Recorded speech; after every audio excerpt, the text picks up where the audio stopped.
ಅವ್ರು ಏಜ್ ಮಾಡ್ತಾರೆ ನಮ್ದು ಹೇಳಿ ಕೇಳಿ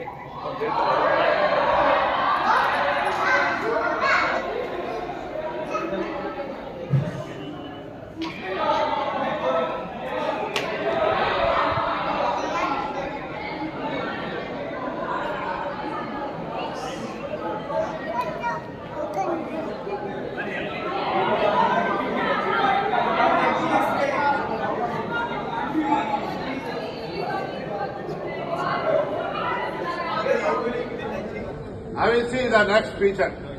You know what you are? You are one of the employers, sir. You are all citizens of India. I will talk to the aviation minister now. You know, you are not providing food for 4 years. 4 hours, all the children are suffering here. You just see that face.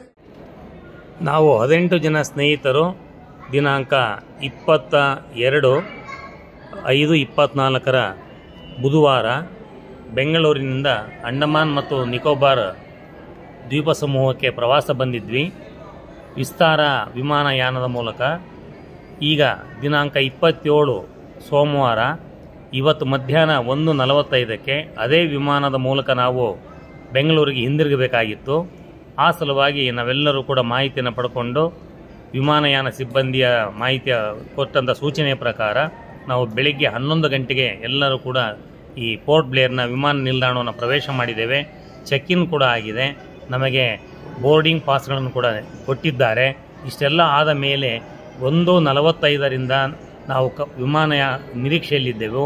ಆದರೆ ವಿಮಾನ port ಬ್ಲೇರಿನ ವಿಮಾನ ನಿಲ್ದಾಣದಲ್ಲಿ ಇಳಿಯದೆ ಅದು ಚೆನ್ನೈಗೆ ವಾಪಸ್ ಆಗಿದೆ ಅಂತಕ್ಕಂಥ ಸೂಚನೆಯನ್ನು ನಮಗೆ ಸುಮಾರು ಮಧ್ಯಾಹ್ನ 3 ಗಂಟೆ ನಂತರ ಕೊಟ್ಟರು.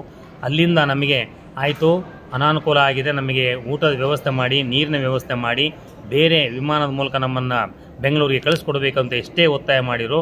ಆ ವಿಸ್ತಾರ ವಿಮಾನಯಾನ ಸಿಬ್ಬಂದಿಯವರು ನಮಗೆ ಸರಿಯಾದ ಪ್ರತಿಕ್ರಿಯೆಯನ್ನು ಕೊಡ್ತಾ ಇಲ್ಲ. ಯಾರೂ ಕೂಡ ಜವಾಬ್ದಾರಿಯನ್ನು ತೆಗೆದುಕೊಳ್ಳಲಿಕ್ಕೆ ಸಿದ್ಧರಿಲ್ಲ. ಇದುವರೆಗೂ ನಾವು ಕೇವಲ 18 ಜನ ಸ್ನೇಹಿತರಷ್ಟೇ ಅಲ್ಲ, ನಮ್ಮ ಜೊತೆಯಲ್ಲಿ ಬೇರೆ ಬೇರೆ ಸ್ಥಳಗಳಿಂದ ಬಂದಿರತಕ್ಕಂಥ ಸುಮಾರು 180 ಪ್ರಯಾಣಿಕರು, ವೃದ್ಧರಿದ್ದಾರೆ, ಅದರಲ್ಲಿ ಮಹಿಳೆಯರಿದ್ದಾರೆ, ಚಿಕ್ಕ ಚಿಕ್ಕ ಮಕ್ಕಳಿದ್ದಾರೆ. ಎಲ್ಲರೂ ಕೂಡ 11 ಗಂಟೆಯಿಂದ ಊಟ ನೀರಿಲ್ಲದೆ ವಿಮಾನ ನಿಲ್ದಾಣದಲ್ಲಿ ಸೊರಗ್ತಾ ಇದ್ದಾವೆ. ಇದರ ಬಗ್ಗೆ ಸೂಕ್ತವಾದ ಕ್ರಮವನ್ನು ಕೈಗೊಳ್ಳಬೇಕು ಅಂತೇಳಿ ಎಲ್ಲ ಯಾತ್ರಾರ್ಥಿಗಳ ಪರವಾಗಿ, ಎಲ್ಲ ವಿಮಾನ ಪ್ರಯಾಣಿಕರ ಪರವಾಗಿ ನಾವು ಒತ್ತಾಯ ಮಾಡ್ತಾ ಇದ್ದೇನೆ.